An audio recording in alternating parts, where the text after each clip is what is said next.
Hello everyone, આજે હું તમારી સાથે શેર કરીશ હેલ્ધી, મોઢામાં મૂકતા જ મેલ્ટ થઈ જાય, બનાવવાની બિલકુલ ઇઝી મિક્સ લોટની ગોળ પાપડી અથવા તો સુખડી. કોઈપણ પાક અથવા તો ચાસણી વગર ઇઝી મેથડથી બનાવશું.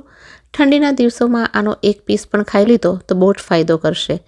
અહીંયા આપણે એકલો ઘઉંનો લોટ જ નહીં પણ સાથે બીજા લોટ પણ મિક્સ કર્યા છે અને એને હેલ્ધી બનાવી છે. તો ચલો બનાવવાનું શરૂ કરીએ મિક્સ લોટની ગોળ પાપડી અથવા તો સુખડીને.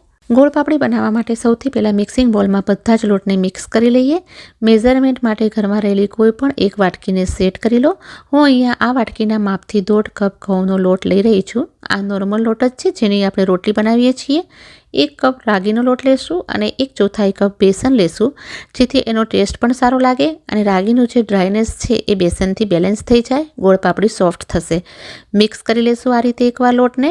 તમને ફાવે તો તમે આમાં 2 ટેબલસ્પૂન બાજરાનો લોટ પણ યુઝ કરી શકો છો. અહીંયા લોટને આપણે મિક્સ કરી લીધો છે તો એને સાઈડ પર રાખી દઈએ અને બાકીની તૈયારીઓ કરી લઈએ. હવે લેશું એક પેન, એમાં એડ કરશું 1/2 કપ બદામ અને 1/2 કપ કાજુ.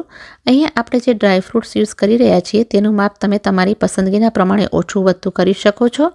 સ્લો ફ્લેમ પર એને 2 થી 3 મિનિટ માટે શેકવાના છે. હલકા સ્પોટ આવી જાય ત્યાં સુધી શેકશું. એનાથી ગોળ પાપડી જલ્દીથી ખરાબ નથી થતી, કારણ કે નટ્સને કાચા એડ કરશું તો એક અલગ પ્રકારની સ્મેલ આવવાની ચાલુ થઈ જશે અને ગોળ પાપડી જલ્દીથી ખરાબ થઈ જશે.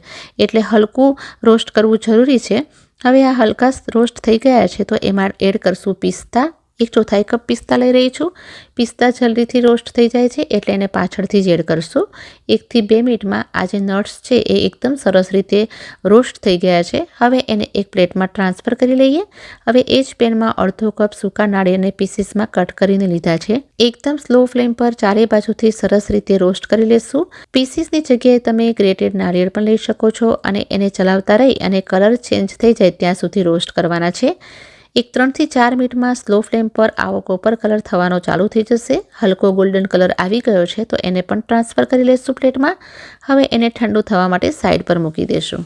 બધી જ વસ્તુઓ ઠંડી થઈ ગઈ છે તો મિક્સી જારમાં કાજુ, બદામ, પિસ્તા અને નાળિયેરને એડ કરી દઈશું. આપણે એનો પૂરો પાવડર નથી કરવાનો, કોર્સ ગ્રાઇન્ડ કરવાનો છે. એને પલ્સ મોડ પર 1 થી 2 વાર ફેરવશું તો જુઓ આ ટાઈપનો કોર્સ પાવડર રેડી કરી લીધો છે. હવે મેં અહીંયા 1/2 કપ ગુંદર લીધો છે, એને પણ મિક્સીમાં ગ્રાઇન્ડ કરી લઈશું. તો જુઓ ગુંદરનો પણ ઝીણો પાવડર કરી લીધો છે. એનું ટેક્સચર એક્ઝેક્ટલી સેન્ડ એટલે કે રેતી જેવું આવશે. એકદમ ઝીણો પાવડર નથી કરવાનો. હવે ગોળ પાપડી બનાવવાનું શરૂ કરશું, પણ એની પહેલાં આપણે જે પ્લેટ લીધી છે ગોળ પાપડીને સેટ કરવા માટે તો એને પહેલાં ઘીથી ગ્રીસ કરી લઈશું અને એના ઉપર બટર પેપર લગાડી દઈશું. મિક્સ લોટની ગોળ પાપડીને પોસિબલ હોય તો બટર પેપર જરૂરથી લગાડો, કારણ કે આપણે રાગીનો લોટ લઈ રહ્યા છીએ એમાં ડ્રાયનેસ વધારે રહે છે તો તૂટવાની પોસિબિલિટી પણ વધી જાય છે અને ઘી પણ થોડું વધારે રહે છે, તો બટર પેપર જરૂરથી વાપરશો. ગોળ પાપડી માટે હેવી બોટમવાળી જ કઢાઈ લેશું. કઢાઈને ગરમ કરવા માટે મૂકી છે અને એમાં 1/2 કપ ઘી એડ કરી રહી છું. આ વાળી ગોળ પાપડીને ઘી થોડું વધારે જોશે. ગેસની ફ્લેમને સ્લો રાખવાની છે અને ઘીને મેલ્ટ થવા દેશું. ઘી આપણું થોડુંક મેલ્ટ થયું કે તરત જ લોટ ઉમેરી દેશું. શરૂઆતમાં ગેસની ફ્લેમને લો જ રાખવાની છે. ઘી પણ વધારે ગરમ નથી ત્યાં લોટને સરસ રીતે મિક્સ કરી લેશું. ગેસની ફ્લેમને હાઈ રાખશું તો લમ્પ્સ પડવા મળશે. તો આપણે લોટને એકદમ સરસ રીતે મિક્સ કરી લીધો છે. બિલકુલ લમ્પ્સ ક્રિએટ નથી થયા. ગેસની ફ્લેમને સ્લો રાખવાની છે અને 8 થી 10 મિનિટ ચલાવતા રહી લોટને શેકવાનો છે.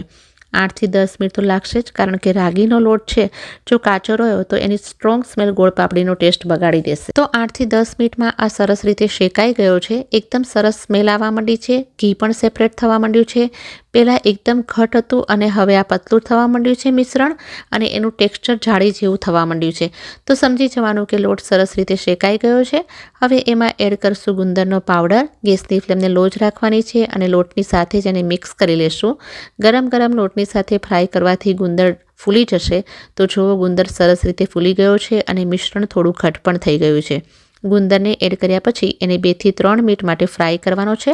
હવે ગેસની ફ્લેમને બંધ કરી દઈશું અને એમાં એડ કરશું કાજુ, બદામ, પિસ્તા, નાળિયેરનો પાવડર અને અડધી ચમચી સૂંઠનો પાવડર એડ કરશું. સારી રીતે મિક્સ કરી લેશું. ધ્યાનમાં રાખવાનું કે ગેસની ફ્લેમને બંધ જ રાખી છે. અને હવે એમાં એડ કરશું ગોળ. તો અહીંયા આપણે 1/2 કપ ગોળ જોશે, તો પહેલાં હું 1 કપ ગોળ એડ કરી રહી છું.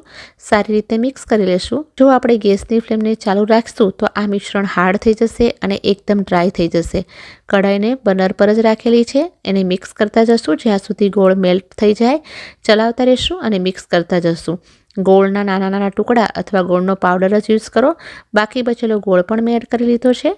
હવે એને આપણે સરસ રીતે મિક્સ કરી લઈશું. તો જુઓ, ગોળ એકદમ સરસ રીતે મેલ્ટ થઈ ગયો છે. તમે આમાં એલચીનો પાવડર અથવા તો જાયફળનો પાવડર પણ એડ કરી શકો છો જો તમને પસંદ હોય તો.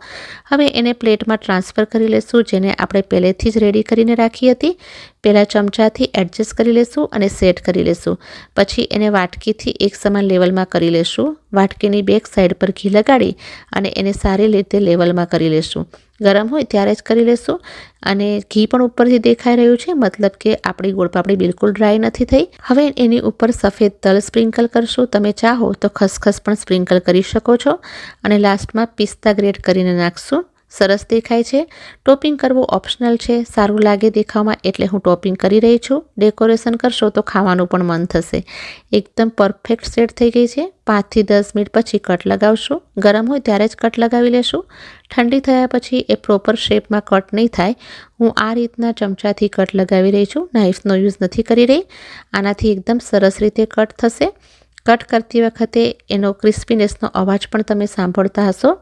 આપણે જે કાજુ, બદામ, પિસ્તા, નાળિયેર અને ગુંદર એડ કર્યા છે તો ખાવામાં પણ બહુ જ સારો એવો ટેસ્ટ લાગશે. તો પીસીસ કટ કરી લીધા છે. તો અડધો કલાક એને ઠંડુ થવા માટે મૂકી દઈએ. અડધા કલાક પછી નીકાળી લઈએ. તો પહેલાં એજીસથી સ્ટાર્ટ કરશું. તો જોઈ શકો છો કે એકદમ સરસ રીતે ગોળપાપડી નીકળી રહી છે. તમે તમારી પસંદગીના હિસાબે જાડી અથવા પાતળી કરી શકો છો.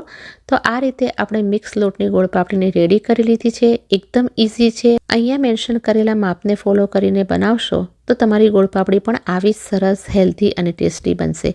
તો આશા રાખું છું કે આજની આ healthy, tasty, winter special recipe તમને પસંદ આવી હશે. જો પસંદ આવી હોય તો પ્લીઝ એક લાઇક, શેર અને સબસ્ક્રાઈબ કરવાનું બિલકુલ ના ભૂલતા.